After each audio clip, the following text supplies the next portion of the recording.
Tener sus micrófonos cerrados, ya que es una transmisión en vivo a través de Facebook de Live de Filo y de la Fundación SM.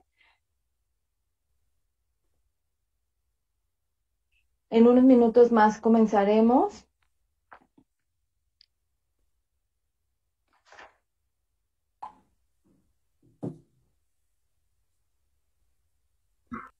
Muy buenas tardes, bienvenidos. Les pedimos mantener sus micrófonos cerrados.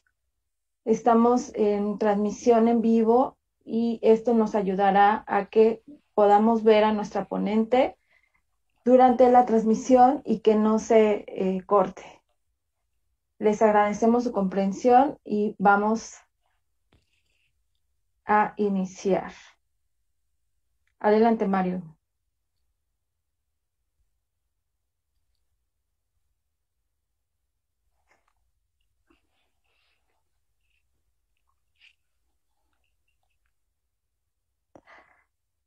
Gracias. Buenas tardes a todas, buenas tardes a todos los que nos acompañan en este cuarto encuentro de promotores de lectura que se realiza en el marco de la Feria Internacional del Libro de Oaxaca. Para mí es un gusto, un placer presentar a nuestra siguiente especialista, ponente Norma Muñoz Ledo. Norma me advirtió que no le gustaba que leyera semblanza, lo voy a hacer, pero sí me gustaría antes decir que conozco a Norma hace creo que casi 20 años y yo no sé si ella lo sepa, pero así es. Estuve cerca, cerca de su trabajo y no solo como escritora, sino como promotora y como especialista de literatura infantil y juvenil, desde que yo empecé un poco en mi vida profesional. Y Norma, es un gusto presentarte y soy fan, soy fan por muchas cosas, porque eres una estudiosa del tema, porque eres pedagoga de profesión, porque tus libros están muy bien fundamentados y tienen un respaldo de investigación muy importante, que eso quizá muchos lectores no lo sepan, pero me da muchísimo gusto. Voy a leer tu semblanza para ceder la palabra y que tú nos cuentes, Norma. Ella es pedagoga de formación, creció en una familia que daba importancia a los libros, las historias y las tradiciones. Estudió la maestría en literatura infantil en la Universidad de Warwick en el Reino Unido. Ella teje sus mundos narrativos a partir de la curiosidad, la investigación de los variados temas que le interesan, la observación, el asombro, y siempre está dispuesta a permitir que sus novelas se conviertan en experiencias de vida. Algunas de sus historias, como Matemágicas, El bestiario de seres fantásticos mexicanos y Supernaturalia, surgen de su afán por devolverles su vigor y presencia simbólica a la tradición y la mitología mexicanas. Es autora de más de 30 libros para niños y jóvenes, entre los que destacan, además de los ya mencionados, El nuevo restaurante de Pierre Quintonil, Polvo de estrellas, Peligro de suerte y Los cazadores del Big Bang.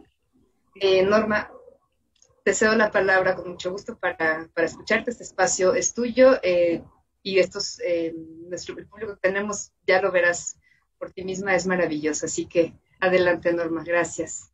Gracias, Alicia. Oigan, pues me da muchísimo gusto estar otra vez aquí con ustedes en la Filo y en este evento para promotores. Siempre que puedo les comento a los promotores que agradezco muchísimo su trabajo, porque es un trabajo muchas veces pues que se hace sin percibir un sueldo y que lo hacen con todo el corazón y para llevar a nuestras historias muy lejos. He sabido de salas de lectura y de lugares donde se promueven los libros que son pues muy especiales, muy alejados a veces de la civilización. Y pues nada, muchas gracias por su trabajo y gracias a la Fundación SN por invitarme esta tarde. El tema, como ya vieron, es el asunto de la lectora que soñó con monstruos, y creo que ese es el tema que en este momento está causando mucha curiosidad, porque también la otra plática que tuve aquí en la fila fue del mismo tema. Y pues bueno, nada mejor porque es un tema que me encanta, es un tema que quiero así de veras con el corazón. Entonces es un tema del que nos gusta platicar muchísimas cosas, hay muchísimo que hablar. es algo muy vigente en México. Entonces eso le da un aire totalmente distinto. Entonces, bueno, para el día de hoy preparé un texto que voy a tratar de platicarlo más que leerlo, pero bueno, aquí lo tengo. Dice Tolkien que digo, bueno, siempre que los niños me preguntan, ¿quién es tu autor favorito? Les digo, el autor del Señor de los Anillos, porque para mí Tolkien fue una lectura muy, muy importante en mi vida cuando yo era adolescente, que ahorita les voy a contar un poquito el antecedente de todas estas cosas, pero a mí me abrió un universo muy grande por la forma de ver la vida que él tenía y después pues lo he seguido leyendo toda la vida, todos los textos que él tradujo, porque pues quizá lo sepan, él era un filólogo y era un experto en lenguas nórdicas.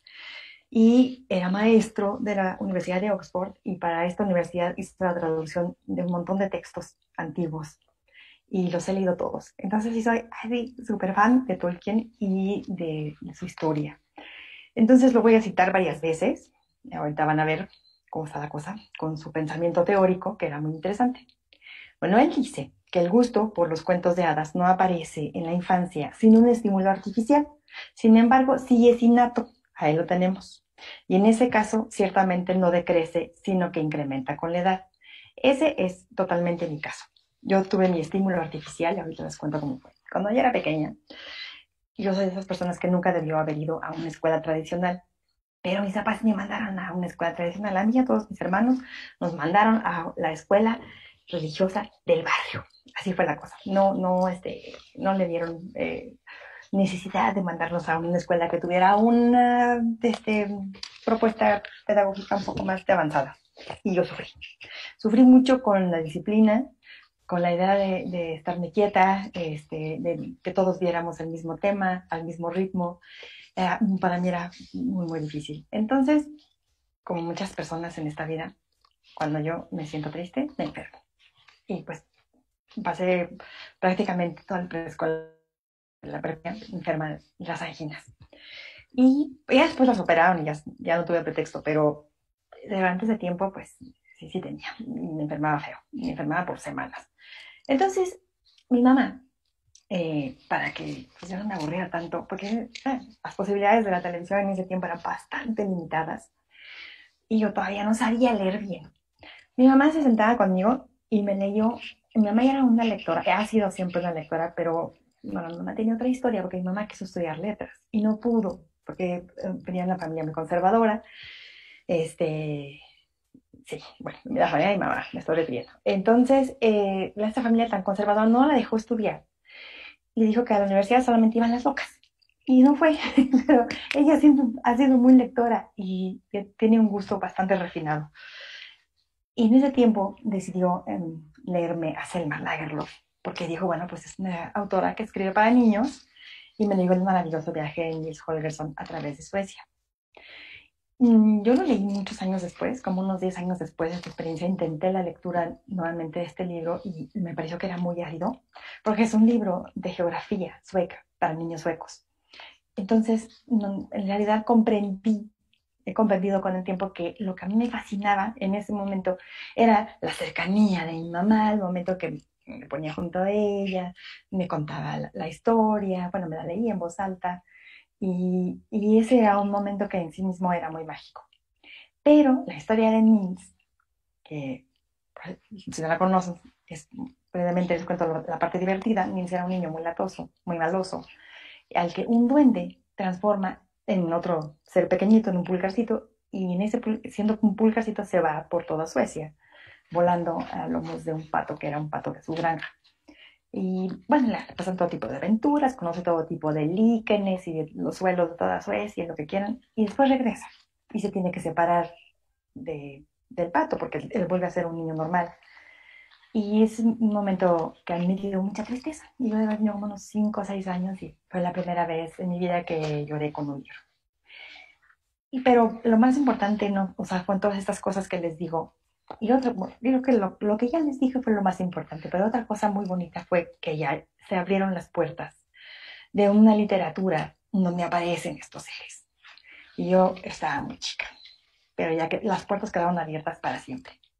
Después mi papá me regaló su ejemplar de los cuentos de Andersen Ya era un ejemplo que cuando a mí me lo dio, y de esto hace más o menos 40 años, ya estaba amarillo el libro, viejísimo. Él los había leído cuando era niño.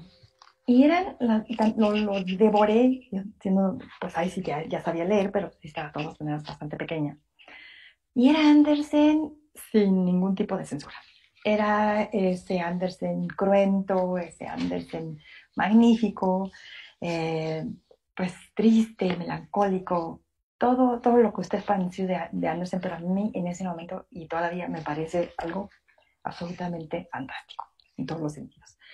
Entonces esta puerta se reforzó, este mundo, este universo en donde ya empezaban a aparecer seres fantásticos de una cultura en particular, que era la cultura escandinava, que por otro lado son los seres fantásticos más conocidos de la cultura popular.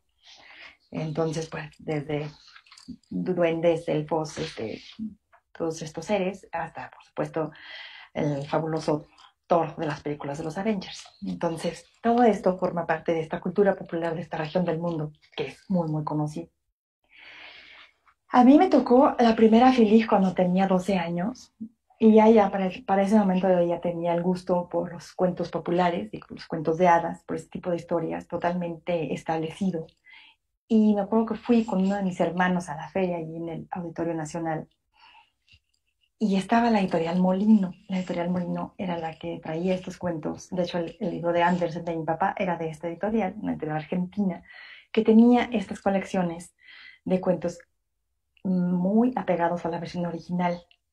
Después, ya para este momento de mi vida, yo ya había leído otras versiones y ya sabía que estos cuentos pueden pasteurizarse mucho. Se les puede quitar todo este aspecto cruento, todo este aspecto a veces escatológico, todo esto que pertenece a los cuentos populares, se les quita, los pasteurizan y ya no tienen ningún chiste. Y yo en ese momento ya me he dado cuenta de que no valía la pena para mí leerlos así. Yo quería leerlos en su versión más pura. Y bueno, ya después, años más tarde, en la adolescencia, ya vinieron otras cosas como más complejas. Las Mil y una Noches, en una edición fabulosa que tenía Aguilar. Por supuesto, El Señor de los Anillos, que la primera vez que lo leí fue en español, en una edición de Minotauro que sí era pues, un poquito lamentable, esa no era tan bonita. Y también la enciclopedia de las cosas que nunca existieron. Creo que este libro fue un detonador muy especial. Eh, es un libro fabuloso, no sé si lo conozcan, pero les recomiendo mucho que lo conozcan, está escrito por Michael Page e ilustrado por Robert Inkpen, pero es una maravilla que contiene como muchas historias y muchos personajes de la fantasía de prácticamente de todo el mundo. Bellísimo, editado por Anaya. Entonces ahí empecé a dar cuenta, ya para este momento, todas estas lecturas, yo ya estaba más o menos rozando los 20 años, y me empecé a dar cuenta de que no se hablaba de los seres fantásticos mexicanos. Ahí empezó como la semilla de esta inquietud, porque yo decía, bueno, este país tiene una enorme cultura, tiene muchísimas tradiciones, ¿y dónde están sus seres fantásticos? Bueno, todavía pasaron muchos años después de eso, para que con una beca de jóvenes creadores yo escribiera Matemágicas. Y aquí les voy a pedir, por favor, que pongan la imagen número 1, donde está la portada de, creo que es la 2, donde está la portada de Matemágicas. La que sí. Es la que sí, la 2.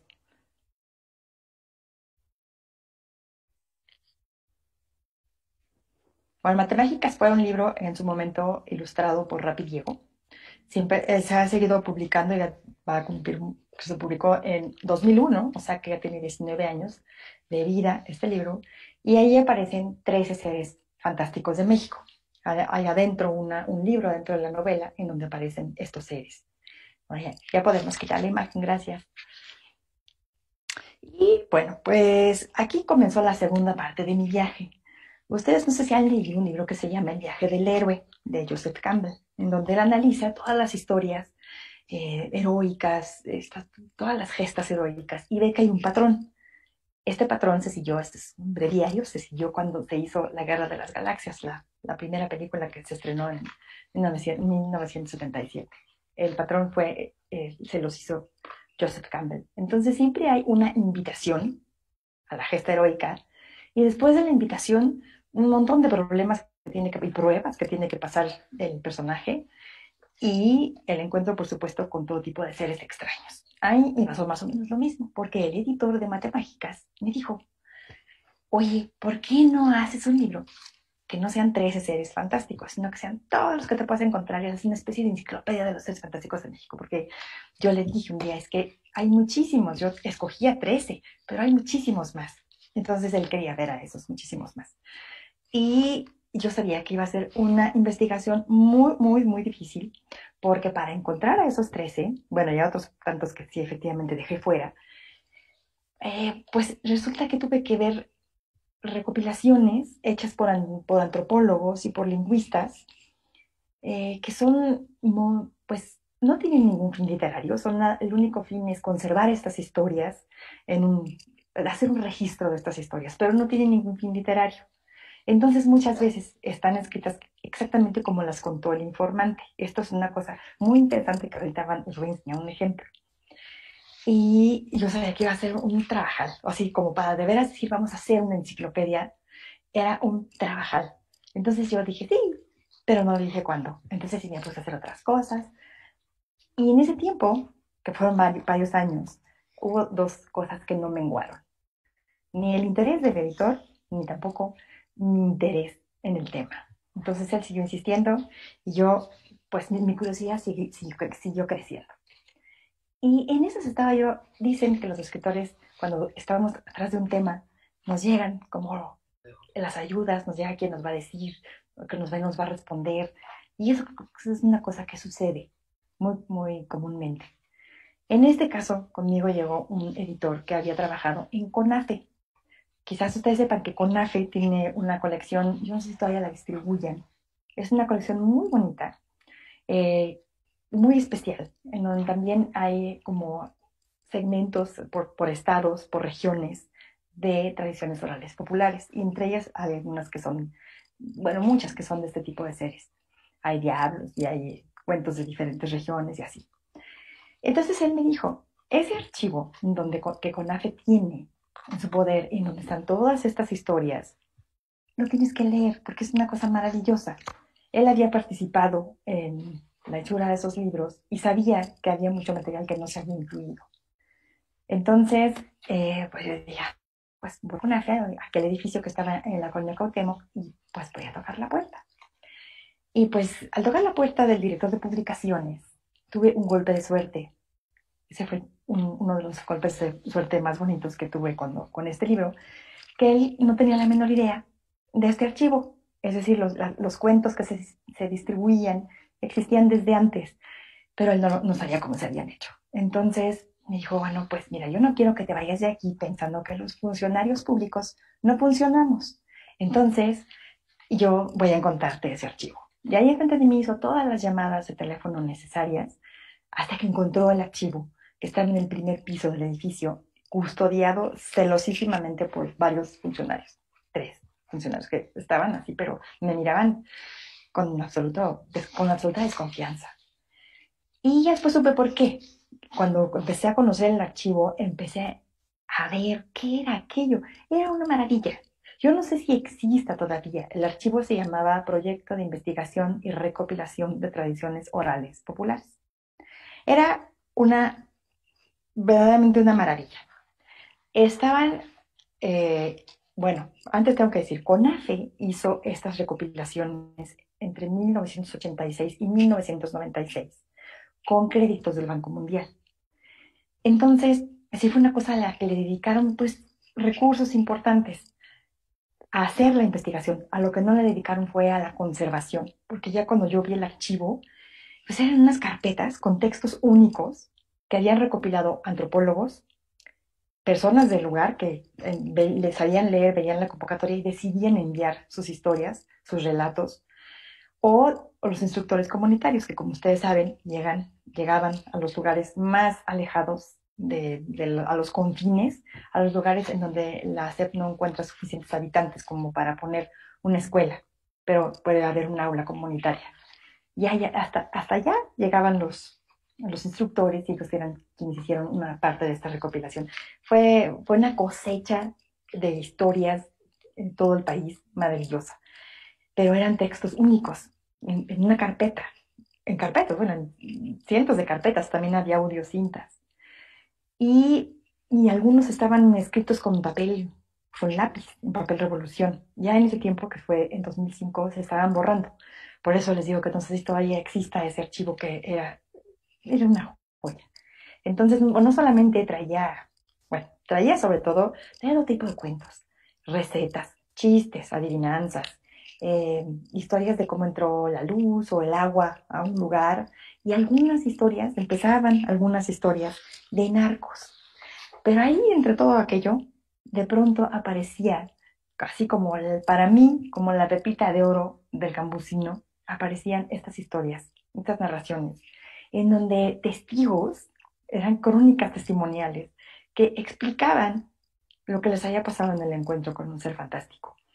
Era, fue algo muy, muy impresionante, muy, muy impresionante. Y pude distinguir varios temas. Les voy a decir cuáles fueron. Para mí estas historias, desde el principio, desde que las vi, eran historias luminosas. Eran como diría Tolkien cuando se encuentra bueno, no se lo encuentra, estaba en un museo, el manuscrito de la historia de Sigurd y Gudrun, como él le pone al cantar de los Volsungos, y él dice, en esta historia hay algo que no es humano. Entonces, pues entre que sí que no, es impresionante leer ese tipo de historias, de seres, lugares, cosas, enfermedades, brujas, nahuales, guays, la muerte, tesoros y sus guardianes, y como les digo, la inmensa mayoría contadas en primera persona. Creo que de las primeras cosas que me impactaron en ese momento fue el darme cuenta de que el pulso del mito y de la tradición en nuestro país es un pulso muy vigoroso, es un pulso vivo, y eso es algo muy interesante, porque ahí me di cuenta que nosotros tenemos una forma de ver el mundo, podría regionalizarse, pero también podría hablarse de una forma de ver el mundo, una Weltanschauung propia de nuestro país, y eso es algo muy impresionante. Entonces, cuando yo vi ese material, dije, es que es necesario y perentorio que esto se conserve en algo más permanente que unas hojas de papel revolución escritas a lápiz. Y el fruto de este trabajo supernatural, y les pido, por favor, si ponen la imagen 3, van a ser la 3, la 4 y la 5.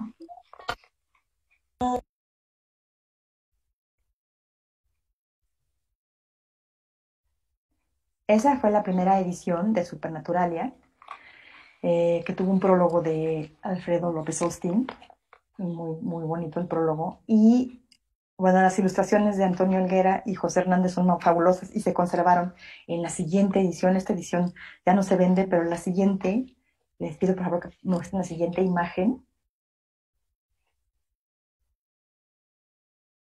Bueno, aquí hay una ilustración de La Llorona, de Helguera, otra de La Llorona, pero este es me parece que nos estamos saltando en las imágenes. Eh, es que les mandé un archivo después. Bueno, no importa. Les mandé un archivo en donde venía la portada actual de Supernaturalia, porque ya esto ahora lo tiene lo que leo. Entonces tiene una portada distinta de esta que acaban de ver. Pero bueno, dejemos la ilustración de La Llorona. Si quieren, quítenla, pero vamos a regresar a ella.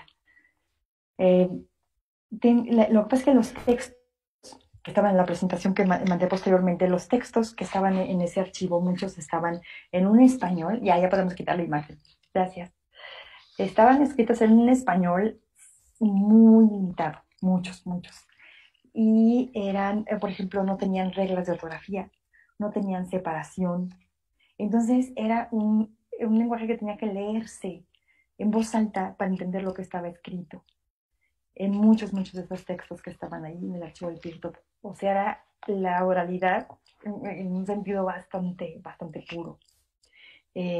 Obviamente eso se tuvo que trabajar, por eso el libro tardó 7 años en escribirse, porque se tuvo que retrabajar muchas, muchas veces hasta lograr un lenguaje literario y que fuera, pues en cierto sentido, también un lenguaje de autor. Entonces, bueno, esto me lleva a uno de mis temas también favoritos en esta vida, la comprensión del mito, ¿no? El mito es como una necesidad, un deseo de comprender el cosmos de la manera más completa posible. Todo lo natural, todo lo social, todo lo humano. Levi-Strauss dice que los mitos nos permiten tener la ilusión de que comprendemos al universo. Eso es realmente notorio, pero bueno, nos lo dan los mitos. A veces pensamos que pertenecen a una era muy remota de la humanidad, cuando, bueno, porque son cosas muy viejas, que son pues algo que ya no se hace ahorita, pero eso no necesariamente es así. Donde quiera que haya imaginación y algunas dosis de pensamiento precientífico, puede ocurrir el mito. Y en este sentido, tan mitológico es Quetzalcóatl como el chupacabras. Porque pues a mí me ha tocado ir al norte varias veces, hablar de estas cosas y que las historias sobre el chupacabras surjan de inmediato. Y eso me parece muy, muy interesante. Los mitos nos han seducido por milenios y lo van a hacer siempre, porque apelan a nuestro inconsciente. Son eventos de trascendencia arquetípica presentados en forma verbal. Quizá por ello, desde que comenzaron a contarse, la gente de todas las edades los ha disfrutado muchísimo, porque ¿quién no disfruta estas gestas heroicas de amores, sucesos y seres imposibles? Que pueden ser maravillosos, que pueden ser terribles, que pueden ser bondadosos, pero que en general pues son imposibles. No solamente las disfrutamos, el asunto es que las necesitamos, porque son historias que sacan a la luz las honduras de la condición humana, en su parte más bondadosa, en su parte más gloriosa, pero también en su parte más terrible y más oscura. De acuerdo con Jung, su significado último no fue consciente y nunca lo será, pues simbolizan aspiraciones, necesidades, sueños y deseos de los seres humanos. Joseph Campbell, el del viaje del héroe, dice que todas esas maravillosas imágenes poéticas de la mitología se refieren a algo que hay en ti. Y yo creo que así es. Por eso los mitos nos tocan fibras que no sabemos muy bien cuáles son, pero nos tocan muy adentro. Creo que esta es la razón por la que los seres fantásticos, ya sea de ellos o monstruosos, son tan seductores. Y a pesar de que nos asustan, nos desconciertan, nos intrigan, y a pesar de que su presencia puede demoler todo el concepto que tengamos de la realidad, no podemos evitar sentirnos profundamente atraídos hacia ellos, porque están envueltos en un halo de misterio, de símbolo, de otredad. Y todo eso es en sí mismo fascinante. Esto se une a otra necesidad humana que es la absoluta urgencia de narrar, de contar. Yo no sé si los orientales sean como nosotros en cuanto al pensamiento, supongo que no, supongo que es muy distinto, pero los occidentales pensamos en narrativa. Todo lo que nos explicamos, todo lo que nos contamos a nosotros mismos, todo es en narrativa. Y a través de eso, pues le damos sentido a todo, a nuestras relaciones, al pasado, al futuro, a lo que esperamos. En fin, todo pasa por la narrativa en nuestro pensamiento. Por ejemplo, un cómo estás, eso siempre me da mucha risa pensarlo. Un cómo estás, dependiendo de la persona, porque hay gente que responde bien, gracias. Pero hay gente que puede soltar toda una narrativa, toda una historia, toda una vida, después de un cómo estás. Ahí se echa a andar la maquinita de la narrativa. Y eso es una cosa muy curiosa porque además creo que los mexicanos somos muy, muy dados a esto. Y bueno, de esta confluencia entre la otredad, la maravilla, lo que no conocemos, lo que no entendemos, el mito y la necesidad de narrar, surgen todas estas historias que se conservan en la tradición oral, sobre todo se conservan en la tradición oral. La palabra que se platica es la palabra que se recuerda. Y esas historias que prevalecen en el tiempo y que se convierten en algo verdaderamente importante, en algo que que nos identifica, son historias que se fueron bordando y se fueron adornando a lo largo probablemente de cientos de años, o incluso algunas historias tienen miles de años de estarse contando. Se ha hecho como estudios de cuál es el origen de algunas historias, llegan al origen del lenguaje. Entonces eso es algo muy impresionante. Estas historias normalmente se cuentan en un principio en el grupo familiar. y cuando tienen cierta importancia, cuando ya se bordaron bien, cuando ya tienen mucho adorno, pasan a hacer historias del grupo social. Y así se van haciendo las memorias y que constituyen el cemento de un pueblo. Así de importantes son las historias.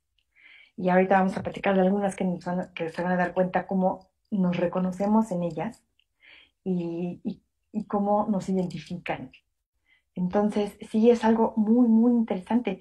En México la supervivencia de estas historias en recopilaciones, como las que les cuento, hay muchas recopilaciones hechas por antropólogos anónimos, por universidades, pero también hay otras importantes y muy conocidas, obviamente, como la de Bernardino de Sahagún, Medis Bolio, Peniche Barrera en el sureste, León Portilla, Artemio de Vallarispe. eh, Todas esas son recopilaciones muy importantes, las hechas, por ejemplo, en archivos como el del PIRTOP, y más cercanamente en el habla de la familia, en el habla de la gente que conocemos, porque yo creo que todos los mexicanos tenemos historias de este tipo que se cuentan en nuestras familias y nos permiten, así comprendemos la fuerza de las tradiciones y de estas narraciones que se conservan a través de los siglos. Las historias, por supuesto, también se van transformando porque la sociedad evoluciona, la sociedad cambia. Entonces, por ejemplo, ahora sí vamos a poner el dibujo de la Llorona, de las dos Lloronas. Primero la Llorona que estaba y luego la de Israel Barrón para el bestiario. La Llorona es la historia más contada, la más contada de México desde el sur de Estados Unidos hasta la Patagonia. La historia se origina, como nos han dejado ver, pues tanto Vallarispe, no, Sagún, no, la historia se origina con Cihuacóatl, Tonantzin, que era, ay, miren, ahí está la portada de Supernaturalia, las dos portadas, porque lo que leo lo tiene dividido en dos volúmenes, y ahí está el texto, perdón que interrumpa la cuestión de la Llorona, pero ahí está el texto. Los dejo un minuto a que lo lean para que vean lo que les comento, cómo no hay ortografía, cómo las palabras algunas no tienen división, y lo que dice esta persona que está narrando el encuentro con unos duendes, que en la siguiente página son unos duendes que se llaman encueraditos y que son de Nayarit. Es muy interesante. Bueno, aquí tenemos a la Llorona. Y bueno, les decía, es una historia que surge con Cihuacóatl, con Tonantzin, la diosa dual, que en su papel de profeta y aparecía cada cierto tiempo a los mexicas y les hacía augurios. Y el último augurio, de hecho, el último augurio que les dio esta diosa fue que iban a llegar a otras personas y que todo iba a cambiar, que su destino iba a cambiar completamente. Y bueno, pues ya después, ya sabemos cuál fue el destino. Entonces, si hay quien dice lo que ella llora, cuando ella llora, ay, mis hijos, pues llora a sus hijos, los mexicas, porque además Tonantzin es la madre de los dioses, y la madre, pues se le consideraba la madre. Entonces, luego esta historia con el tiempo fue evolucionando, y cuando en la época del virreinato se convierte en la historia de una mujer fantasma, el fantasma de una mujer india que se enamora de un español, tiene dos hijos con él, y él la deja para casarse con otra española, y ella en su despecho mata a sus hijos y se suicida. Entonces, esta es otra versión de la historia, y a los que llora pues es a los hijos que mató. Entonces, bueno, esto es un mito o una historia que tiene una fuerza arquetípica, porque la Llorona, esta mujer sufriente, esta mujer abnegada, puede considerarse, incluso se ha estudiado la posibilidad de agregarla como un arquetipo en el Instituto Jung. Es un arquetipo realmente de la mujer latinoamericana, es un arquetipo que quizás en este momento, por muchas cosas que están pasando, porque la sociedad evoluciona, se esté disolviendo. Sin embargo, por mucho tiempo sí ha sido un arquetipo. Bueno, ya podemos... la imagen que sigue es la imagen de la Llorona de Israel Barrón, que, como ustedes saben, ilustró el bestiario de Seres Fantásticos Mexicanos, y con unas ilustraciones muy, muy, muy bellas. Bueno, Ya podemos quitar las imágenes. Todos los que, con gracias, todos los que contamos este tipo de historias somos portadores de la tradición de nuestra cultura, lo que nos conecta con nuestro pasado común y a unos con otros y nos permite, en un sentido muy grande, compartir identidad, raza, nacionalidad y sentir, un sentir que es propio de nosotros. Y esto es a lo que todo este conjunto es a lo que yo llamo, no, yo Feltansham no es una palabra muy vieja, pero es nuestra Feltansham fantástica. La sola mención de algunos de estos seres que fueron invitados a vivir en Supernaturalia dispara memorias, dispara narraciones. En el sureste, los aluches. En Mérida, la palabra luz ya disparó 25 historias. En Veracruz, los chaneques. En el norte, la manapachona o el chupacabras. En el centro, los guardianes de tesoros, el charro negro y otros muchos diablos. En el noroeste, los gigantes. En Oaxaca, los sombrerones o la mala hora. La lectura y escritura de historias donde aparecen seres fantásticos me ha permitido elaborar toda una configuración de las características físicas y psicológicas de estos seres. ¿Cómo son? ¿Quiénes son? ¿De dónde vienen? ¿Cómo actúan? ¿Cuáles son sus poderes? ¿Por qué actúan como actúan? ¿Hay remedio si te los encuentras? Porque pues, normalmente el encuentro con ellos, casi todos los testigos, pues no es muy afortunado. Entonces, a ver si hay un remedio. Entonces, bueno, también esto me ha permitido, como ya los conozco muy bien, ya son realmente parte de la familia, me ha permitido invitarlos y hacerlos protagonistas de otras historias. Entonces, les pido que pongan la siguiente imagen, por favor, que es la de un libro que se llama El Señor Escolopendra, que es un cuento. No. Esta, les explico, sí, pónganla, les voy a contar qué es.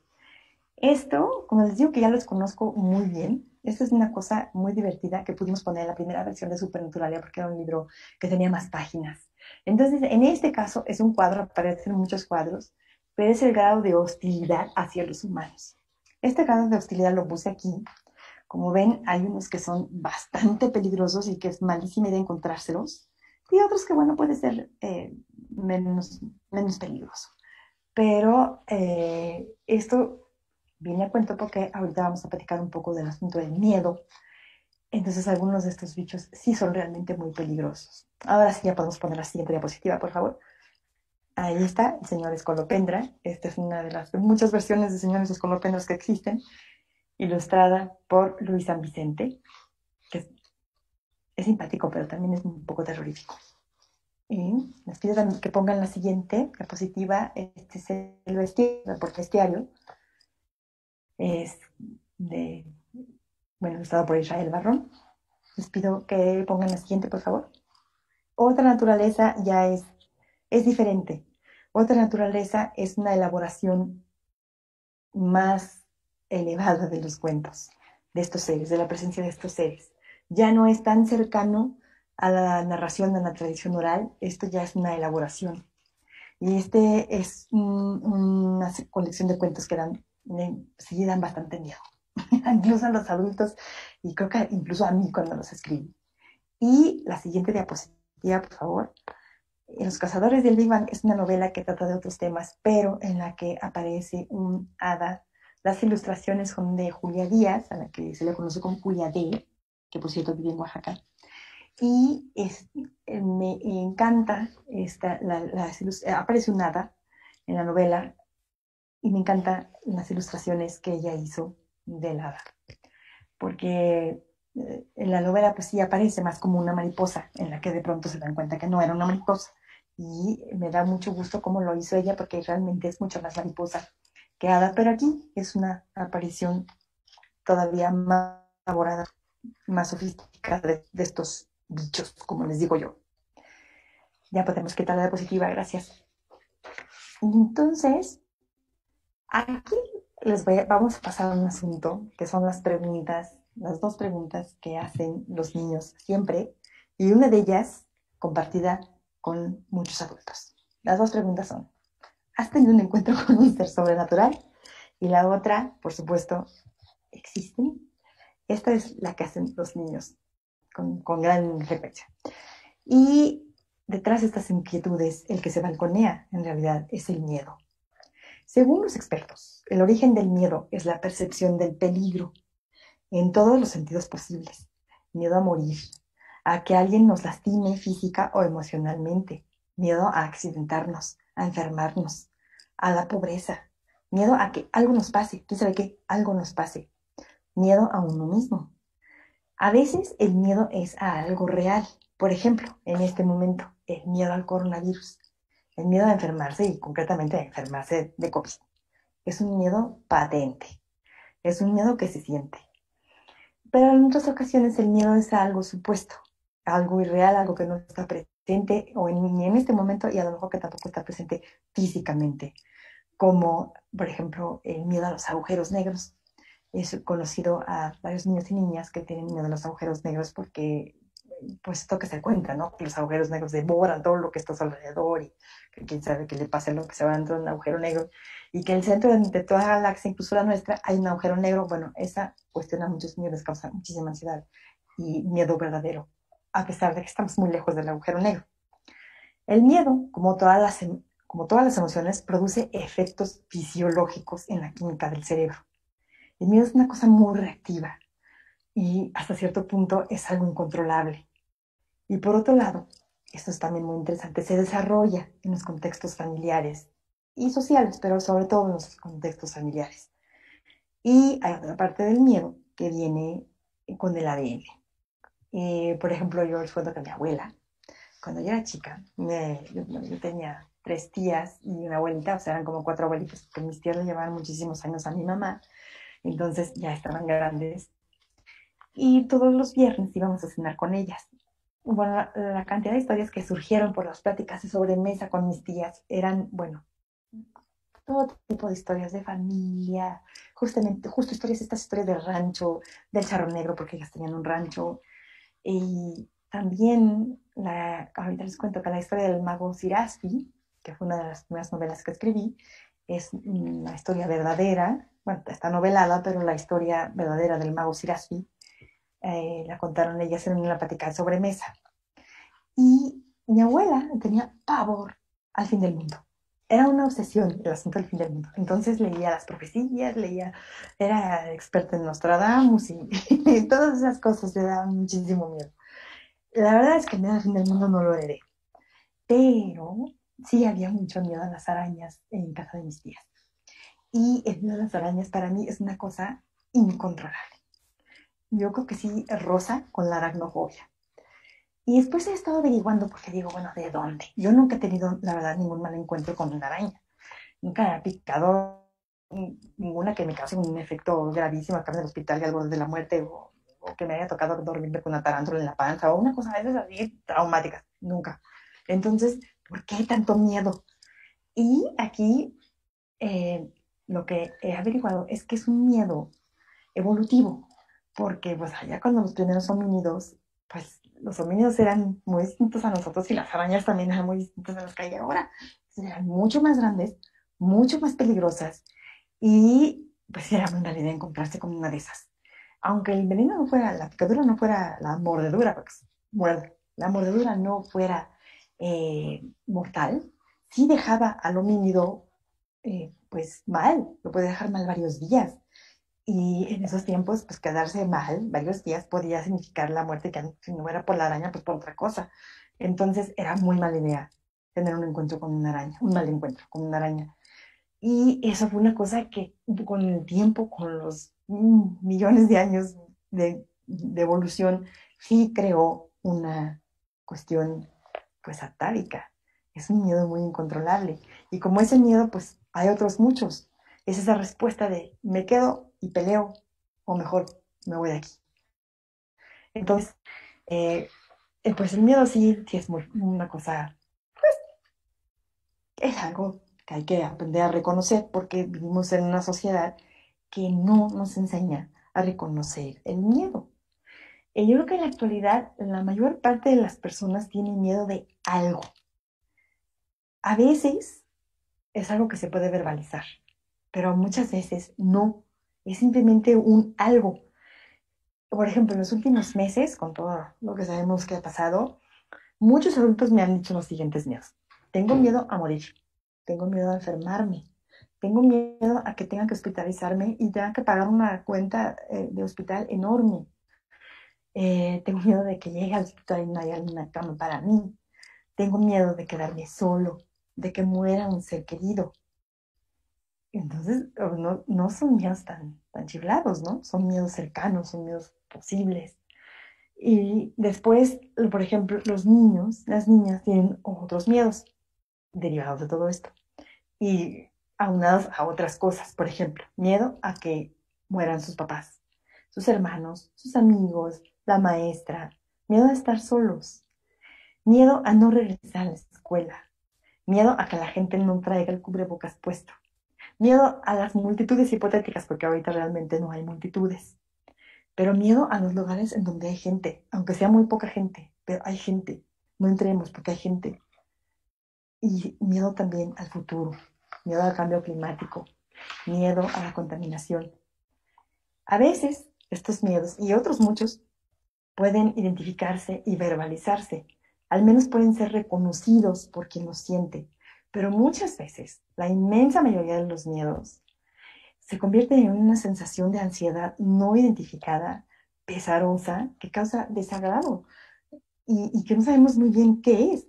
Y en realidad cuando logramos ponerle el nombre de miedo a algo que sentimos, miedo a esto, nos sentimos bastante aliviados. Pensemos, pensemos en los miedos, ¿no? Cada quien piensa en los muchos miedos que tenemos y que pueden ser a veces a cosas sencillas y que al nombrarlas se desvanecen.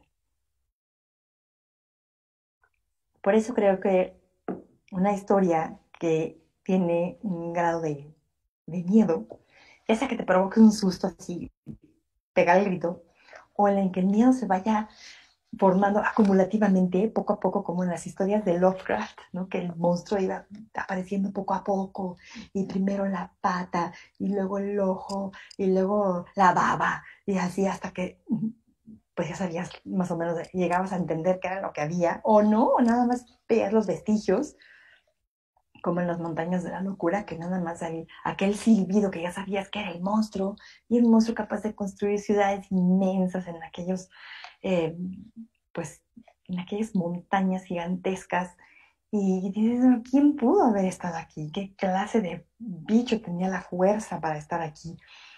Y ya cuando ves que van desapareciendo las personas de esa expedición y todo, pues claro que te empieza a dar muchísimo miedo. Pero esos miedos llegan a ser sabrosos. Y yo creo que hay que darnos la oportunidad de sentir el miedo, porque a veces le tenemos mucho miedo al miedo.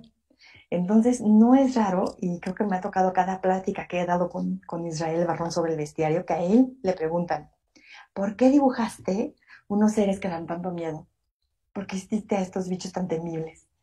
Y entonces él siempre dice, yo no los hice temibles, yo los hice como yo me los imagino. Y pues creo que al momento de escribirlos yo también los escribo como yo me los imagino. Pero la cosa es tenerle miedo al miedo. Y yo creo que es muy sano sentir el miedo. Porque es como, para mí es como quitarle la válvula a la olla de presión y que todos los frijoles salgan al techo. Digo, sí es una escena horrible, ¿eh? Y limpiar eso pues es una cosa espantosa. Pero el alivio, la catarsis, para los frijoles debe ser un momento muy liberador. Entonces yo creo que no hay que tenerle miedo al miedo. En el caso particular de la reacción a las historias de los seres fantásticos, podemos identificarlo como miedo. Yo no necesariamente pienso que siempre es miedo. No importa cuál sea el origen de los seres fantásticos. Respondiendo a la segunda pregunta que me hacen, la de no solamente si existen, sino si he tenido un encuentro, no he tenido ningún encuentro. sería bastante terrible, pero de alguna manera creo que me he preparado por muchos años.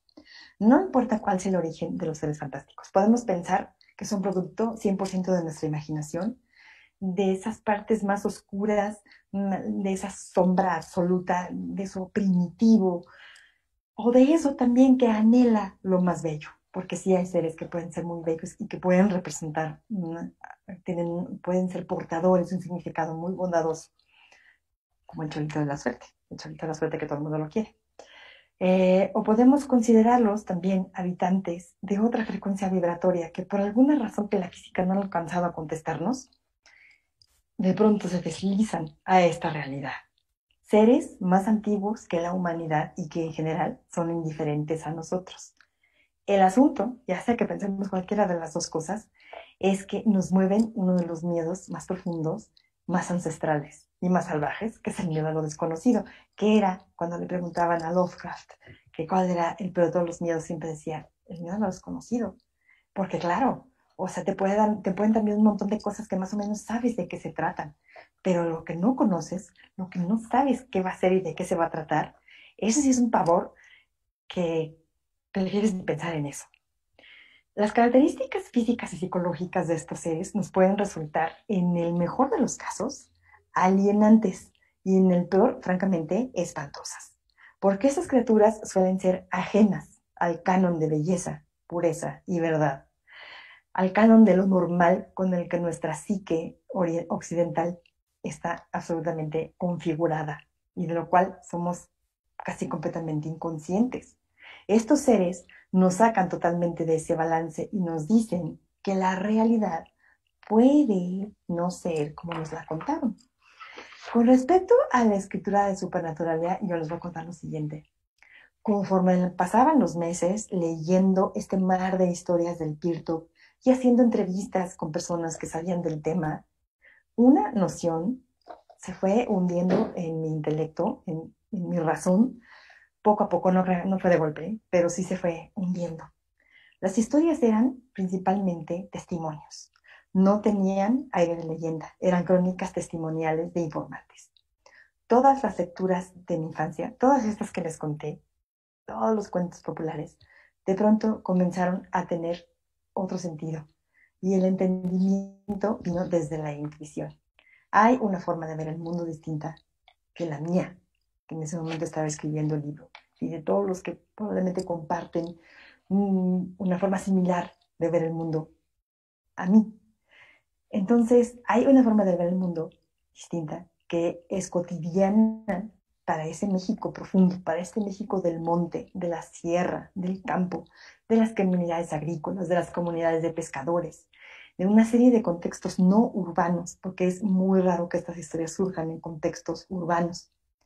Y para adentrarme en este tema, pues tuve que hacer un esfuerzo por dejar a un lado mi propia forma de ver el mundo y compartir la mirada del otro sin condescendencia. Porque no se trata de decir, ay, pobrecito, tú estás muy ignorante, por eso crees estas cosas. Bueno, no se trata de decir eso de ninguna manera. Porque además, cuando te metes tanto en este tema, te das cuenta de que la gente te lo está contando desde un lugar muy verdadero y muy honesto. Y lo que también es muy interesante es que hay gente de lo más culta, de lo más refinada, de lo más leída, que también ha tenido encuentros extraños y puede contar historias muy, muy, muy extrañas. Yo les puedo decir a una persona que tiene 4 carreras, 2 doctorados, ha pasado pues más de la mitad de su vida estudiando, es una persona sumamente racional e inteligente, una de esas carreras fue ingeniería electrónica, y sin embargo puede contar historias, y se las creo totalmente, de un ser que habita en su casa y que se toma sus vinos sin quitarles el corcho y sin quitarle la tapita de arriba. Eh, y, y comerse sus quesos, porque le gustan los quesos. Entonces, creo que ahí no es una cuestión de condescendencia, y eso sí es una de las primeras cosas que aprendí, es simplemente bajar las murallas de la razón para aceptar lo anómalo en la vida cotidiana de las personas que son los informantes. Y aquí cito de nuevo a Tolkien. Tolkien tiene un libro que se llama Árbol y Hoja, para los que estén interesados en este tema y en conocer más pues una parte importante de su creación. Es porque es un libro de teoría, es un libro delgadito, pequeñito, que es muy interesante. Muy difícil de conseguir, pero lo recomiendo mucho a quien quiera adentrarse en ese tema de la mano de Tolkien. Y él dice, cuando hemos reunido y comparado los cuentos de muchas tierras, cuando hemos explicado muchos de sus elementos comunes, aún queda un punto frecuentemente olvidado. Estas historias tienen hoy en día un efecto mítico, total, que no puede analizarse independientemente de los descubrimientos del folclore comparado. Estas historias abren una puerta a otro tiempo, y si pasamos a través de ella, aunque sea por un momento, quedaremos fuera de nuestro tiempo, fuera del tiempo mismo, con mayúscula, quizá. Traigo para ustedes un fragmento de un cuento, creo que sí me va a dar tiempo de leérselos. Creo que sí, yo creo que no. Con eso estaríamos cerrando, Norma. Tenemos 2 minutitos nada más ya para cerrar. Se nos fue rápido. Se nos fue rapidísimo. Tenemos una pregunta que me gustaría leer. Hay algunos comentarios sobre tu obra, pero nos preguntan, de poder elegir un encuentro con un ser fantástico, ¿cuál elegirías? Ay, así de poder escoger. Obviamente, con el Cholito de la Suerte. El Cholito de la Suerte es un ser de mucha fortuna, de muy buena fortuna, porque si conocen la historia, ya lo saben, pero si no, les cuento rápido. Es un ser que vive en Hidalgo, que sale cuando llueve, y solamente lo pueden ver las niñas, o sea que, pues quizá a mí ya no se me aparezca, pero bueno, es una bolita de musgo, es una cosa redonda, una bolita de musgo, y llora. Entonces, lo tienes que recoger, pero no lo puedes tocar. Lo recoges con tu suéter, con un mandil, con una toalla, con lo que lo recoges.